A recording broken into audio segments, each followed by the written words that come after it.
I'm Doug Gibson with Plan9Crunch, and tonight we're at the Egyptian Theater in Ogden, and it's the 100th anniversary of the theater, and they are showing, just in time for Halloween, the 1922 silent classic Nosferatu. I personally have never seen Nosferatu on the big screen, and I'm very excited to do that. Nosferatu stars Max Schreck as Count Orlok the vampire. It was directed by F.W. Murnau, and Greta Schroeder plays Ellen Hunter, who is the Mina Harker character. The reason you have different names is the guys who made this movie were trying to steal it from Bram Stoker's Dracula. But Florence Stoker, his widow, was not having any of it. And she eventually sued them, stopped it being shown, and we almost lost every print. But one survived, and now everyone can see Nosferatu, which is a truly classic movie. It actually premiered in 1922 in the Netherlands in February, and then in March, it was at, I believe in Berlin, at a festival for the whole weekend, the main showing.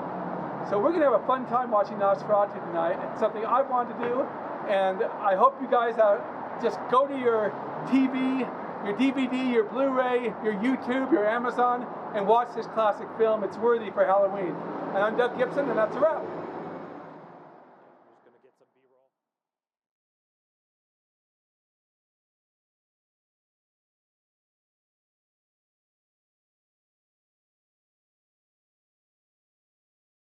And we are back from the Egyptian Theater, where this is Jack Sinope, by the way, the producer. I'm Doug Gibson, and we got to see Nosferatu on the big screen in Ogden, Utah. It was quite an experience. It had a live organ by Cameron Carpenter, who's a Juilliard grad and an expert in the field. It was quite an interesting experience. We'll talk more about it in the next few minutes. I want to mention my first impression, though, of this. I just thought that Ellen Hunter, who is played by Greta Schroeder, she is the Mina-like character in Dracula. She was an absolute badass. In Dracula, like the Todd Browning version, and Mina, who is always the victim, is protected by the men. What's interesting about Nosferatu is that Ellen Hunter takes matters into her own hands. Her husband, who does escape, Count Orlok, give him credit for that, and the men, when they're back in the town and Count Orlok, the vampire, is creating havoc, they run around flailing. They go after a red herring, who the Renfield-like character. They're not accomplishing anything. But Ellen Hudding is doing her research, and she knows that a virtuous woman can tempt a vampire, and so much that he will not notice the new day coming. And so she basically, and you know, if you're watching this thing, you probably know the plot of Nosferatu. She gives her life because of her love for her husband and her love for a town. Watching this film on a big screen, I realized that Ellen Hunter is the most heroic woman in any vampire movie. Jack, do you have some observations? Yeah, I think that's something that stuck out to me. But as well, what stuck out was Mr. Hunter and how his demeanor and thoughts on toward and fear towards Nosferatu changed from night to day, and he was so ready to forget the fear that he had overnight and carrying into the day kind of with a naive whimsy. He seems like a bit of a buffoon to me. A heroic buffoon, but a bit of a buffoon. Remember he sort of giggles sometimes and things like that, or oh yeah, in the opening scene when they're talking, when she gave him a flower, yeah, mm-hmm. Yeah. He's, and there's also a character. What was that guy's name? Knock. He's the real estate agent. He's definitely the Renfield. Yeah. And you can tell he's batshit crazy right from the beginning of the movie. Yeah. But he's also the one that is chased by the townspeople, thinking he's the one doing it. He reminds me of the character Dwight Fry played also in The Vampire Bat. And also there's a movie called Condemned to Live, and I can't remember the name of the character right now, who's chased to his death near the end. We did an earlier thing on it. One thing I want to mention, Dracula has its comedy line where Bela Lugosi says, "I never drink wine." Okay, there is a line that I think elicited some laughs in the theater when we were there, right, Jack? Yeah. Okay, so Count Orlok, Max Schreck, by the way, is really great. Count Orlok sees a picture of Ellen Hutter, and he focuses on it.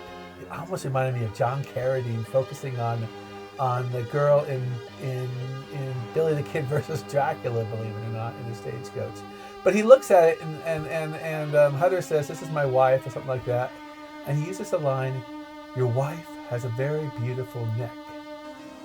That's, I think, the Nosferatu comedy line. That's similar to what Lugosi says about wine, if there is one. What observation do you have, Jack, also? I think by the end of the movie, you realize that Nock was under the shadowy influence of Nosferatu from the beginning. And so it was kind of cool to see that come together where when they were initially talking about Nosferatu coming to check out, Count Orlok coming to check out Wisborg and the real estate of the area, you kind of got a sense of something nefarious was going on, but by the end it was a confirmation because of the role that he played in bringing about his short-lived reign over Wisborg. That's a good point, because also there are scenes where we switch from the castle to Ellen at the house. She's staying with family friends, a ship owner or something, I think. And you can see she's very affected by what's going on. She collapses at one point when she's at the house, and they think she's very ill. I think this film, you need to see it in the big screen if you can, because the expressionism, the dread and shadows and menace, particularly the vampire, are more effective. That type of experience, if you see it in the big screen. Don't you think it's interesting how Count Orlok is framed in some doorways? It makes him look so very, very tall. And there's also a scene where, when they're in the boat, where he just almost comes up like a crane or something in the air, and it just makes him look really frightening and really horrific. And the fact that on the boat there's just tons and tons of rats. Yeah. And do you want to mention anything about the plague analogy in here? Because there's a lot of plague analogy to this film. I don't really have anything specific to add to that. Well, I think that Dracula represents, or Orlok, the vampire represents the plague. Okay, and so the plague is almost like a analogy for the horror of the vampire. It's not just that he is sucking their blood and things like that. He is the cause of a plague. And they use that term a lot, which I found interesting in the film. So anyways, before we end this little observation of the film, we want to give our viewers a side of a scene I think is pretty effective. It lasts about 3 minutes, and it is where poor Hutter is trapped in the castle, and he sees, in a beautiful shot, he sees Nosferatu in his coffin, and the scene will end with Hutter using sheets to get out of the castle. This adaptation is more faithful to Stoker than the Bela Lugosi Dracula or even the Hammer Dracula.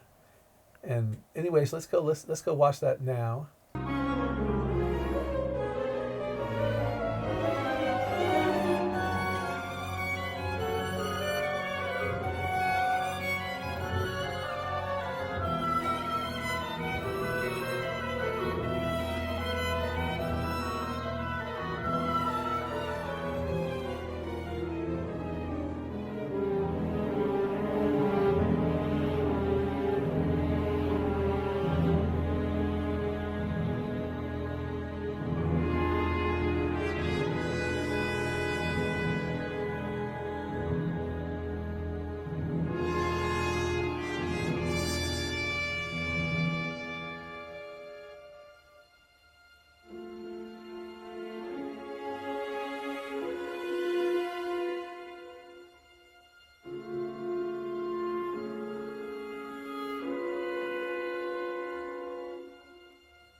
Once again, you got a chance to see me, Doug Gibson, and Jack Sinope. We really enjoyed seeing Nosferatu. It was a once-in-a-lifetime experience, a tremendous bucket list for me. And if you get the chance, try to see it on the big screen. It plays just about every Halloween. And we are Plan9Crunch, and we're at TikTok, we're at YouTube. We are also on Plan9Crunch.com, a blog. We always have blog posts on there. And Plan9Crunch podcast and blog on Facebook. And thanks for your time, and that's a wrap.